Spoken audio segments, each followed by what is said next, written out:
नमस्कार दोस्तों, स्वागत है आपका अभिषेक क्लासेस के यूट्यूब चैनल पर। दोस्तों, ICAR टेक्नीशियन एग्ज़ाम 2022 आपकी चल रही है।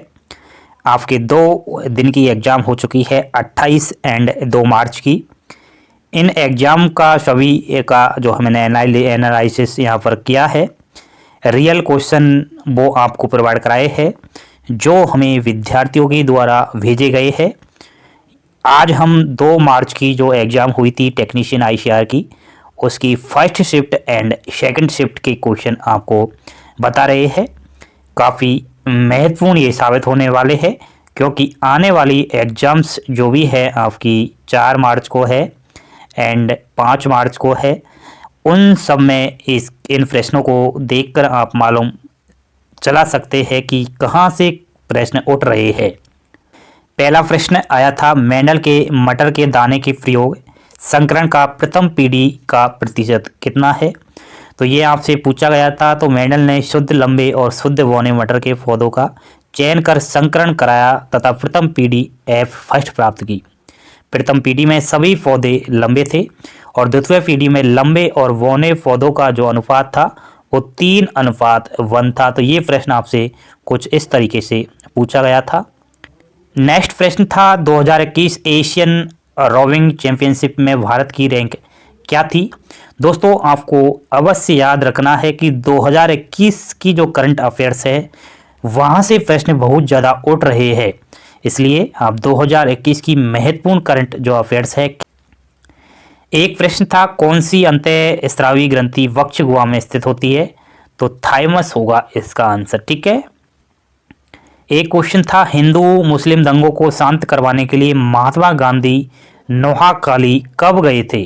तो महात्मा गांधी के जितने भी क्वेश्चन बन रहे हैं, महात्मा गांधी से रिलेटेड जो भी क्वेश्चन बन रहे हैं उन सबको रट डालिए क्योंकि 1-2 प्रश्न महात्मा गांधी से देखने को मिल रहे हैं। तो इस क्वेश्चन का आंसर होगा सन 1946 में नोहाखाली गए थे महात्मा गांधी। संविधान सभा का 6वां सेशन कब स्टार्ट हुआ था। तो ये भी क्वेश्चन देखने को मिला था। तो 6वें अगर सेशन की हम बात करेंगे तो 27 जनवरी सन 1948 को ये शुरुआत हुआ था। मैं आपको 4-5 यहाँ पर सेशन बता रहा हूँ संविधान सभा के, तो उनको याद कर लीजिए। इनसे एक ना एक क्वेश्चन आपको अवश्य देखने को मिलेगा। संविधान सभा की फर्स्ट जो सेशन था वो 9 से और 23 दिसंबर सन 1946 के अंदर था एंड सेकंड सेशन जो था वो 20 से 25 जनवरी सन 1947 था एंड थर्ड सेशन 28 अप्रैल से 2 मई सन 1947 था एंड आपका फोर्थ जो सेशन था वो 14 से 31 जुलाई सन 1947 था। तो ये आपको याद कर लेने हैं। ये भी आपको अवश्य याद रखना है कि संविधान सभा की अंतिम बैठक कब हुई थी। तो 24 जनवरी सन 1950 को ये हुई थी। अटल सुरंग से भी क्वेश्चन देखने को मिला था। कुछ इस तरीके से पूछा गया था कि जम्मू कश्मीर में अटल जो टैंकरिंग प्रयोगशालाएं है, अटल टैंकरिंग लेबोरेटरी स्थापित करने की योजना जो बनाई थी, तो ये जम्मू कश्मीर में नीति आयोग के द्वारा ये योजना बनाई गई थी। संविधान सभा का 6वां सेशन कब शुरू हुआ। तो ये 27 जनवरी सन 1948। ये क्वेश्चन था कि पेड़ों की रक्षा के लिए अमृता देवी के साथ 363 लोगों ने अपने प्राणों की आहुति दी थी। अमृता देवी किस राज्य से संबंधित थी। तो राजस्थान के खेजड़ली गांव जो कि जोधपुर में पड़ता है, यहाँ की ये रहने वाली थी एंड 12 सितंबर सन 1730 में अमृता देवी विश्नोई सहित 363 विश्नोई खेजड़ी हरे वृक्षों को बचाने के लिए खेजड़ली में शहीद हुए थे। तो ये आपको अवश्य याद रखना है। एक क्वेश्चन ये भी था कि GI टैग प्राप्त मिथिला मखाना किस राज्य से संबंधित है। तो ये बिहार से है ये मखाना। दोस्तों, जितने भी क्वेश्चन मैं आपको बता रहा हूँ ये स्टूडेंट्स ने हमें भेजे हैं। उम्मीद करता हूँ कि 100% शुद्ध है, रियल है। बाकी की तरह मैं फालतू के क्वेश्चन यहाँ पर नहीं बता रहा। जो मुझे स्टूडेंट्स ने भेजे हैं वही क्वेश्चन मैं आपको प्रोवाइड करा रहा हूँ। काफ़ी ऐसे महान भाव है जो एग्जाम्स में क्वेश्चन नहीं आए हैं उन क्वेश्चन को भी बता रहे हैं। तो उन क्वेश्चनों का हमें कोई लेना देना नहीं है क्योंकि वहाँ से क्वेश्चन नहीं आ रहे हैं एग्जाम्स में। एक ये क्वेश्चन था कि उपभोक्ता संरक्षण अधिनियम कब लागू किया गया था, तो सन ये 1986 को लागू किया गया था उपभोक्ता संरक्षण अधिनियम। एंड राष्ट्रीय उपभोक्ता अधिकार दिवस कब मनाया जाता है, तो 24 दिसंबर को।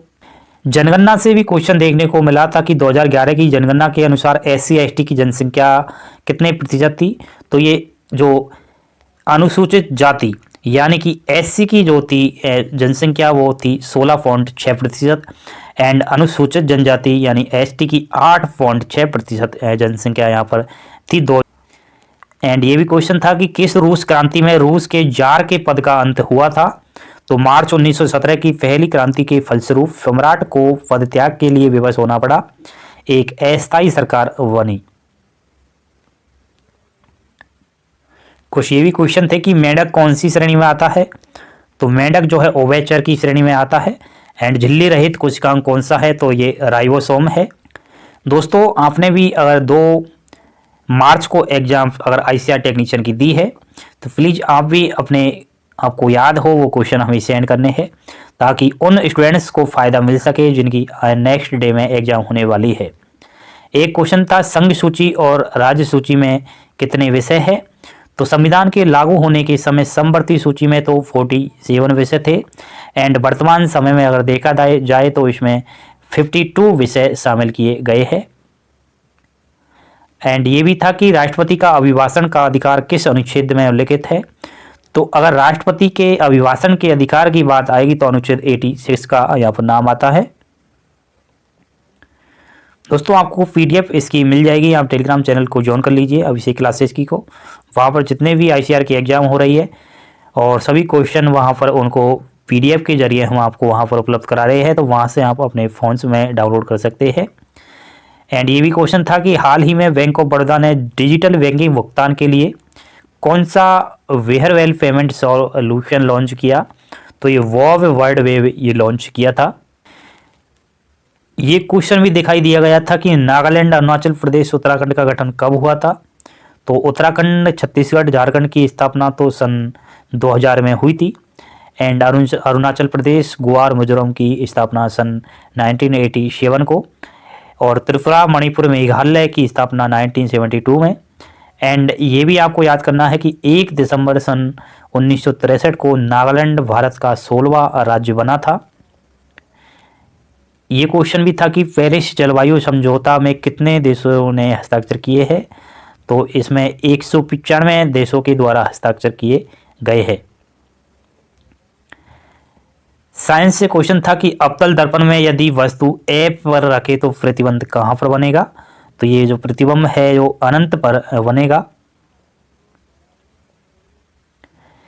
सांट SANT मिसाइल की फुल फॉर्म क्या है, ये भी क्वेश्चन था। फुल फॉर्म से रिलेटेड 1-2 प्रश्न सभी एग्जाम्स में, सभी शिफ्ट में देखने को मिल रहे हैं, तो जो भी महत्वपूर्ण फुल फॉर्म है वो उनको आप देख लेना।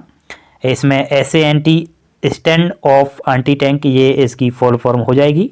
एक और जनगणना से क्वेश्चन था कि जो 15वीं इंडियन कांसेस 2011 की जनगणना के आयुक्त कौन थे, तो वर्ष 2011 की जनगणना के जनगणना आयुक्त C चंद्रमौली थे।